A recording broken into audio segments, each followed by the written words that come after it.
आजचा हा दिवस आपल्याला रात्रंदिवस करायचा आहे।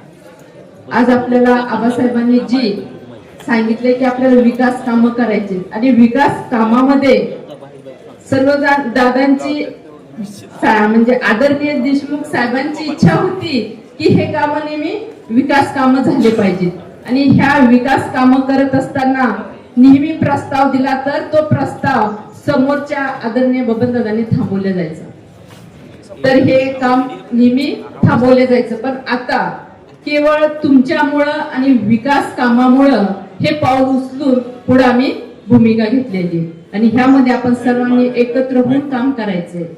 आज आपल्या उमरेगणाचे शहाजी दादा, त्याचबरोबर माझी भाची श्रद्धा, ही मामा भाचीची जोडी आहे, ही मामा भाचीची जोडी एकदम जिल्ह्यामध्ये नाही तर महाराष्ट्रामध्ये नंबर 1 ने येणार आहे, हे तुम्ही सर्व दाखवून देणार आहे। त्यामध्ये माझ्यावर जसं प्रेम केलं भरभरून त्याच पद्धतीने प्रेम करणार आहेत। आदरणीय आपले मोठे मालक असतील त्यावेळेस मला मतदान 9,900 झालं होतं, त्यावेळेस म्हणजे ती काय आमदार आहे का बघा, तर म्हणजे अजूनही नारळ आहे। त्याच पद्धतीने ह्या तिघाच्याही पेट्या असणार आहेत की भरभरून सगळं अजूनही त्याच्यात घड्याळ असणार आहे। वेळ खूप छान आलेली आहे आणि ही वेळेचं संधीचं घड्याळ आपल्याला सर्वांनी बटन दाबायचं आहे। आज ज्यावेळेस मी काम करत असताना आदरणीय माझ्या कुटुंबामधनं मला 100% सहकार्य मिळून मी हे काम प्रामाणिकपणाने आणि 100% केलेले। ज्यावेळेस कक्कमसाठी निधी आणायचा असेल, माझ्या महिला भगिनीसाठी योजना आणायची असतील, पंढरपूर तालुक्यामध्ये जेवढ्या योजना असतील तेवढ्या योजना मी माझ्या गटामध्ये आणायची। सर्वजण म्हणायचे ताई करकमला सगळ्यात जास्त हिस्सा जातो, पण म्हणतात ना वाढपी असल्यानंतर आपल्या गावाला जास्त मिळतं, त्या पद्धतीने मी काम करण्याची भूमिका केली आहे। आणि एक विशेष सांगते म्हणजे की 14 वर्ष कंप्लीट झाले, म्हणजे 10 वर्ष काम करत असताना कुठलीही आमच्या दोघांची एक ही निगेटिव्ह न्यूज आलेली नाहीये। एक ही न्यूज मध्ये आम्हाला कुठलीही बोट दाखवण्यासारखं आम्ही कधीही काम केलेलं नाही, कधी आम्ही खाली मान घालू असं काम केलेलं नाही। आदरणीय अण्णांचं मार्गदर्शनाखाली आम्ही नेहमीच चांगलं काम करत आलेलो आहे। म्हणतात परिस्थिती चांगली असताना पण काय आम्हाला राजकारणाचे हे नाहीये, पण अण्णांचं नेहमी असतं की परिस्थिती आपली चांगली आहे, सगळं चांगलंय, पण आज बघतात ना युवा पिढी कुठं चाललेली आहेत। माझ्या महिला भगिनीची अजूनही घरात चुली पेटत नाहीये।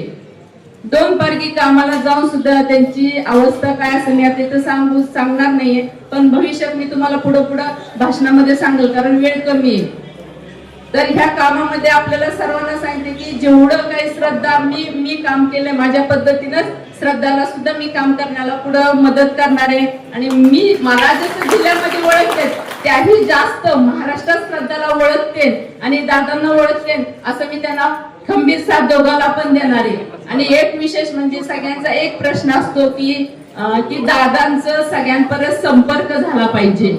तर ज्यावेळेस दादा 2011-12ला उभा राहिले होते त्यावेळेस त्यांच्या घराची जबाबदारी होती, मुलंही शिकत होते, आमचे राजेभाऊ पण काम करत होते, पण तेवढं दोघं मिळून करत होते। पण आता आम्ही ह्या इलेक्शनामध्ये घरात चर्चा केली, आदरणीय आम्हाला मार्गदर्शन केलं पांडू काकांनी की जर राजकारणात उतरायचं असेल तर दादाला पूर्णपणे 100% मोकळं सोडायचंय। त्यामुळे इथून पुढे आम्ही दादांना घरातलं कुठल्याही कामात गुंतवणार नाही, फक्त जनतेसाठी आम्ही दादांना तुमच्या समोर ठेवणार आहे आणि हे काम 100% करणार आहे।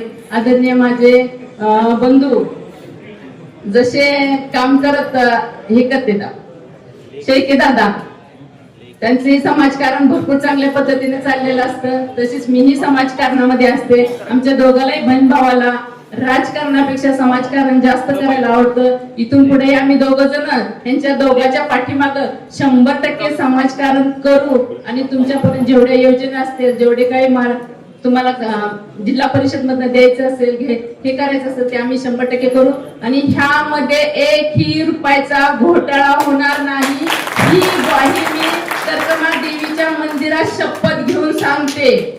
आणि जेवढा काय विकास आमच्याही स्वप्नात आहे की करकम हे आपल्यासारखं झालं पाहिजे आणि जर नगरपंचायत आणि जिल्हा परिषद हे दोन्ही गण जर आम्हाला दिले आणि दोन्ही गण जर आम्ही आपल्यासारखे नाही केले तर मी सांगते की मी राजकारणात कधीही उभा राहणार नाही।